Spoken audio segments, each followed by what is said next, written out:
Usa sa mga katungdanan nga sagad yun malimtan sa mga leaders man sa simbahan o leaders man sa atong nasod, kinig yung pag-ani sa anihon. Matud pa ni Jesus, daghan ang anihon, jutay ra ang mga ngani. Ngano man, kay way ganahang muani. Pre nang muani kag mga tubo, sayon ba na lisod? Muani kag mga humay, sayon lisod. Muani kag mangga o saging, sayon lisod. Ang kasagaran, ganahan ra gyud magtan-aw. Naaanganihon pero kapoy man, katol kayo init ka istanan, lisod kayo, mahug planta ng mangga, lain lay pa pupuan tubo hait ka istanan, bugat pa kayo, pilar may atong masuhol so kapoy. Kaya nga naman, ang kasagaran sa mga leaders sa simbahan man or sa gobyerno nato dinis atong nasod, labi na gid dinis atong nasod, sad to say, ganahan kaayog paldo ba na mga malita ana ba nga yung dako yung income ang nausahay bisag ako gani maapil ko ana basta inigmisa na ko jutay kay manimba mo ana dayon ko kaluyam sa misa. Kay bawo na mudaan nganong maluya ang pari kun jutay ray manimba no. Ang sa may hinungdan. Di lagi kapaldo lagi. Oy, sorry day kayo mo inform ko ninyo atong last week na negative na sa atong operating income. So karong si manaha di may kapaldo, 6 days lang usa among allowance. Pero gusto mong makapaldo mi, nahibaw na mo sa inyong buhaton. Ang atong mga 40, almost 50 ka mga staff dinhi nga nag-alagad sa atong parokya, 6 days lang usa mi allowance kay manigative man, samot magka-negative. Pero okay ra na namo basta malipay lang mo. Wagi reaction na positive. Mao lagi na ganahan kita kanang kitay pabor, kitay hayahay sa mga leaders. Mao bitaw nga subo palandungon nga naay mga kwartang nangawa nato karon, corruption nga trillions. Kana untang trillions mauna-unta na ang gamiton sa pag-ani. Unsa man day meaning ni Kristo aning mga ngani o kining anihon? Ang mga ngani iyang gitan-aw mao ang mga tawo nga wa nay direksyon sa kinabuhi, nangaluya, masulubon, way klarong direksyon sa kinabuhi para sa kalambuan. Prabitan ng imong anak nga wa nay klaro maka-eskwela unsa may naong magsigig smile, labi nag-interesado kaysa mo eskwela unya mo ingon gimong duha wa na giday, wa na nagimahimo dahil niya graduate siya og grade 12 niya gusto gid tan mo kurso na adto na college niya moingon jud ka wa gitay mahimo dahil unsa may naong sa imong anak nilingay mong tupad ing na napa-eskwela gid nimo tanan ing na napa-eskwela gyud oy magkuan subo. Kumusta maron ang atong mga Filipinos niining ato karong present administration? Malipayon ba ta? Klaro bang direksyon o masulubon? Kusga. Mao na daghan ding anihon. Ang anihon mao kadto mga tawo nga wa nay direksyon sa kinabuhi alang sa kalambuan o kalipay, luya, masulubon. Mao na ang leaders, ang mga ngani, mao ang mga tao nga mohatag og direksyon, mohatag og kasulbaran sa ilang kakapoy, sa ilang kagutom o sa ilang kasub-anan. Pananglitan sa mga nangabanlas niadtong bagyong Tino dinhi sa atong dapit. Kumusta naman ron ang mga pamilya? Nakabawi na ba? Malipayo na ba? Nanabay direksyon, nanabay paglaom nga makabangon sila pagbalik? Kadtong nangaigo sa linog didto sa Northern Cebu ni atong linog nga miagi sad before sa Tino. Kumusta naman ron sila? Nakabangon na ba? Di na ba magulanon? Ang bag-o sa rong nangaigo sa linog dito sa Mindanao, labi na gis Jinsan. Kumusta man ron sila silang kahimtang? Naulian na ba ang ilang kakapoy, ang ilang kaguol, o ang ilang kawanay direksyon, o asa na sila mopuyo?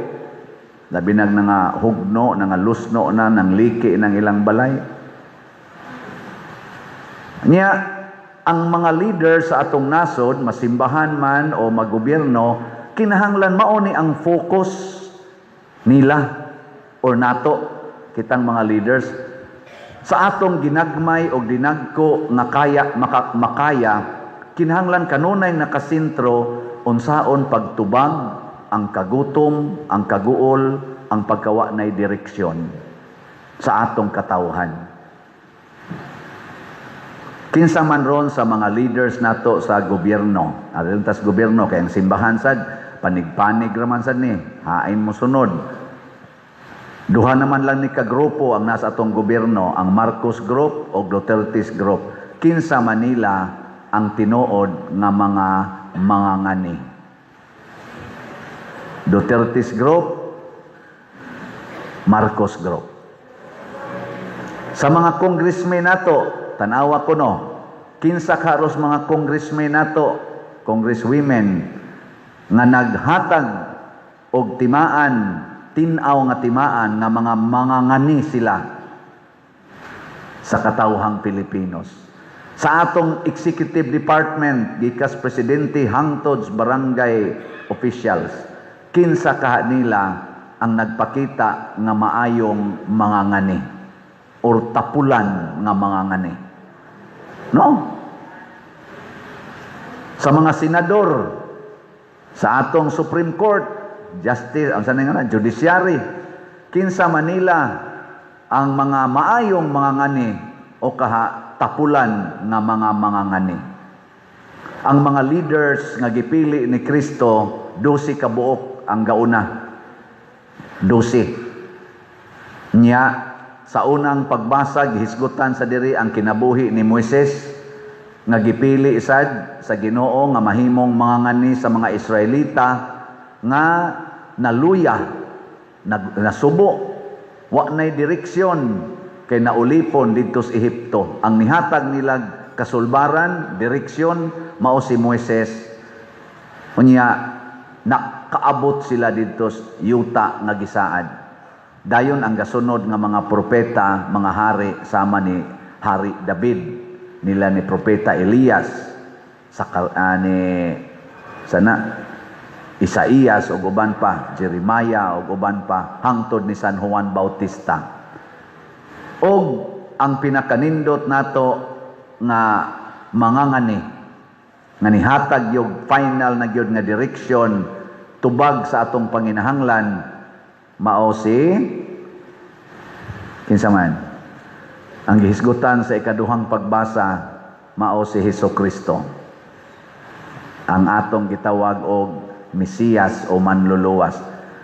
So kining mga tawhana akong hisgutan, mao ni sila mga modelo sa maayong mga ngani. Moupos na gani aning ilang kinabuhi, tawgo na sila og mga tapulan or mga daotang mga ngani. Dinis atong parokya, lingi ay montupad. Ingna maayo kang mga ngani. Ingna ko no.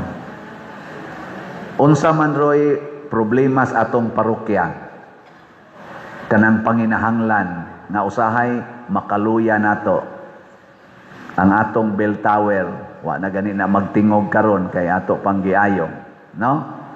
Og mahumana makaginhawa nata. Wa tay adoration chapel, bisag shrine ta dinhi, wa tay adoration chapel. Muna nagtrabaho tarog adoration chapel. Og mahumana kaginhawa na ta, no? Nya ang ato sa dihang CR o sa kabuk dili dapita nya kuan pagitaw may mantinil pa na maghimo sa tagbag-ong CR kay di ta kaginhawa labi na sa mga PWD, mga seniors lisod na kay pagbaktas-baktas ngadto. Maghimo ta diri aring ubo sa atong bell tower. Og mahuman sad na kaginhawa sad ta. Nya kana diyang atubangan, risgo na kay na karon isugod na sa hangin-hangin. Nawa na, kuyaw na tagmatagakan. Atong gitrabaho na diha karong mga risgo, hazard nga mga parts og himuon tanan na dihang kaning walk of apostles. Mahuman sad na, kaginhawa kita na. Kaning atong lingkuranan, tanawar ko na inyong gilingkuran diya. Mo bitang dili kayo mo aristubangan kay kuan man. Bati man lingkuranan, gubaon. Mailisan sa nato puhon og kuan, basta lagi makaginhawa kita. Di ba? Nakaroon unsa may buhaton aron mahimutang maayong mga ngani. Kusga. Kinahanglan mo-donate ka og kwarta. Mo-donate gyud kag kwarta. Unsa may unang buhaton, palit og raffle ticket. Mo na unang paagi natos donasyon ang pagpalit og raffle ticket. Pila na may atong halin karon? Niabot nag 24,201 ka tickets. Pagpakan nato ang namalit. Salamat kaayo. Nya na nasay 115 kakadtong one-stop challenge nga tag 20,000. Salamat kay ninyo ana. Nya unsaon pagpalit og raffle tickets? Una, dinhis atong simbahan na dihas gawas na sa atong opisina na sa roy nagsuroy-suroy na maligyag raffle tickets. Daghan kay na sila rong nitabang nato. Salamat kaayo atong mga trusted suod nga mga tao. Nya pwede sad sa atong kwarta padala, bank accounts og GCash, open panitanan. So kinitanan din niyang information sa atong screen, mo gini siya ang official. Pero kung magkwarta padala gani mo, anang Anas Palawan, sa Imluelier, Cebuana, nabarong RD Pawn Shop, mo man ang upat nga may nato nga murag kanunay natong adtuon. Kung mahimo lang, ang ako lang jungan mo ibutang o kanibang kang Remedios o Kaba. Kaya mao gini ang full-time nga makakubra dito sa atong kwarta padala. Kaya naman gutay usa karon ka donor nga giagi niya sa Palawan man tingay ito, niya wa dayon makubra sa ato dinhing usa aning mga ngan nga gibutang. Pulos gini sila legit, dili ni budol ha. Niya ang iyang na term in town pag wa sad ko kayo ma-communicate nga nakubra na day nato, naka-reply ko niya nga i-redirect na lang diri ni Remedios, ingon siya budol denis si kuan man taons Brad Luloy kanis Bernardo Jacobi ba niya budol denis Bernardo Jacobi pader. Ako ning i-declare dili in taon na budol si Bernardo Jacobi, na busy siya nya wa niya makubra dayon niya motong nangita tagpaagi nga makubra bisag busy siya nakubra gyud wa lang ko na inform. Naka-reply ko nga dito na lang ni Remedios, pulos ni sila legit. Pero ang pinakanindot yun, aris ako ngan, wa ginay sipyat, basta nasa kungan.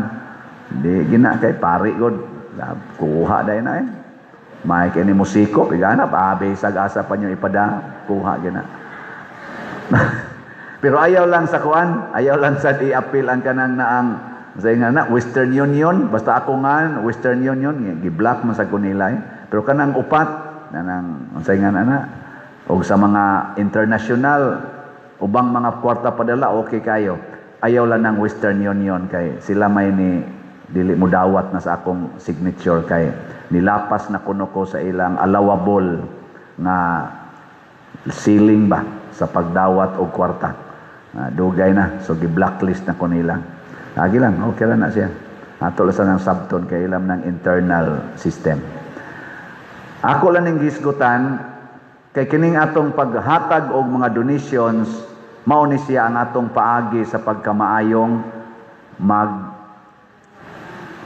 mangangani or magbalantay. Nga ikaduhang paagi kaning pag-support ninyo sa atong social media platforms. Labi na gid kining YouTube channel nako, nag-iisa ra man kining YouTube channel, wa man koy Reels, wa koy TikTok. Kanamo kita mo Reels o TikTok nga akong mga wali o guban pa, dili na ako. Pero kanig yung YouTube channel, tanawa ni Padre Siano Ubod, na nanay 294,000 ka subscribers. Kani mo ay atong official yun. Nya, inyo ning i-view, like, share, subscribe.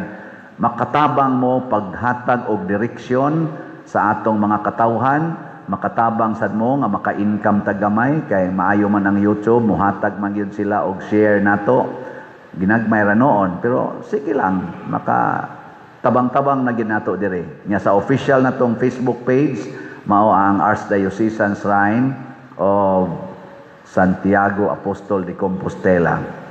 Mga igsoon, ang pagtabang sa panginahanglan sa atong simbahan o sa atong katawhan nagkinahanglan og kinaiya nga sama sa kinaiya ni Kristo og sa mga apostoles og sa mga santos.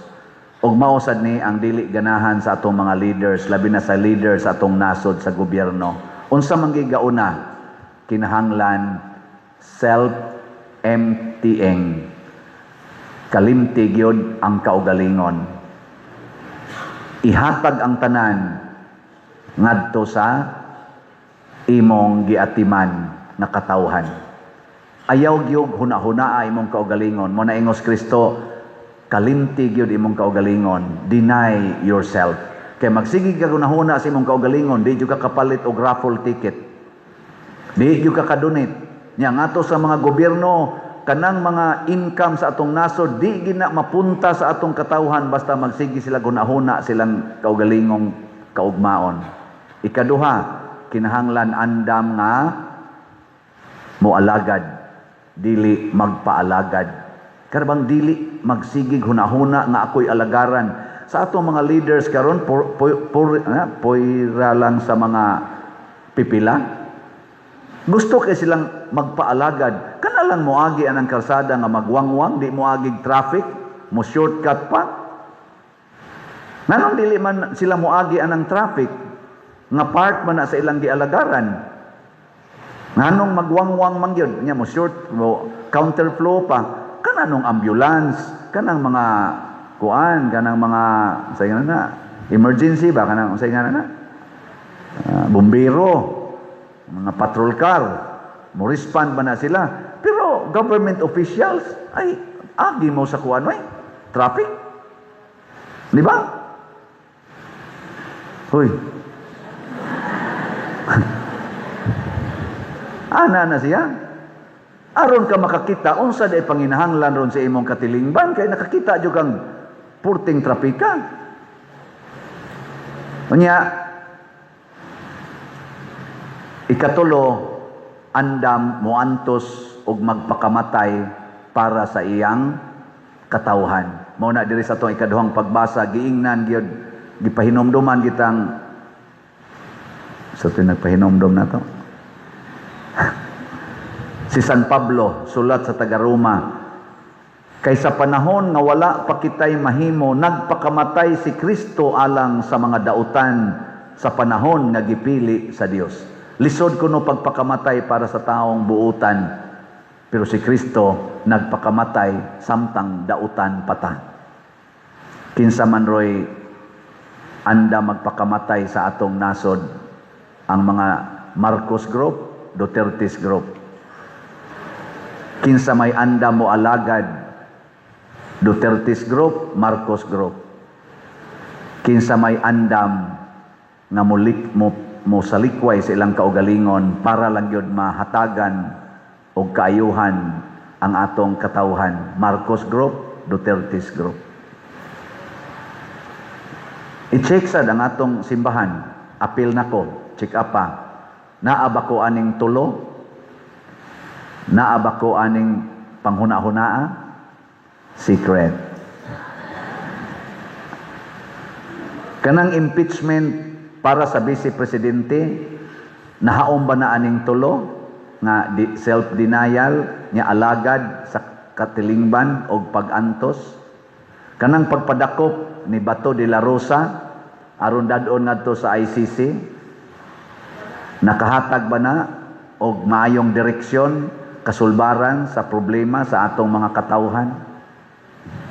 Kanarong ilang ilog diha sa gahom diha sa Senado o kinsay majority, kinsay minority, kanang pagpanguha og kwarta gikan sa PhilHealth, bilyon-bilyon, kanang mga flood control nga substandard, kaning drugas karon nga nibaha na sad, insurgency nibalik na sad, nakahatag banig maayong direksyon sa atong nasod o sa katawhan? Ug wa gani ang tanang mga leaders nga wa mosulbad ani dili maayong mga ngani. Ang tanang mga leaders nga nakigubat batok sa drugas, batok sa corruption, batok sa insurgency, kana mao nay atong suportahan kay ngano man andam silang morisgo sa ilang kinabuhi para sa kaayuhan sa tanan. Andam silang mawagtang ang ilang kaugalingong kaugmaon para sa tanan. Muna naipipila ka mga senador, congressmen o sa executive departments nga mga tawgo natog mga brave persons. Ato silang iampo, ato silang suportahan. Bisag asa pa na nga panig, ma-Duterte man, ma-Marcos man, basta nihaom sa quality nga igo-igo sa pagkamaayong mga ngani ni Kristo, ato yung iampo, atong suportahan. Ug labaw sa tanan, kita gyud. Sige, katapusang lingi sa imong tupad. Sige na. Ang di mo lingi, mga bati nga mga ngani. Ing na imong tupad, ing na ibaligya na to nako among balay kay ipalit nako raffle ticket. Yan na, ing na. Nakatong tanan dito sa among balay, ako ibaligya kay ipalit nako raffle ticket. Mahimo dayon kang liwat ni Kristo og sa mga santos. Manindog na ta. Ipadayag nato ang atong pagtuo.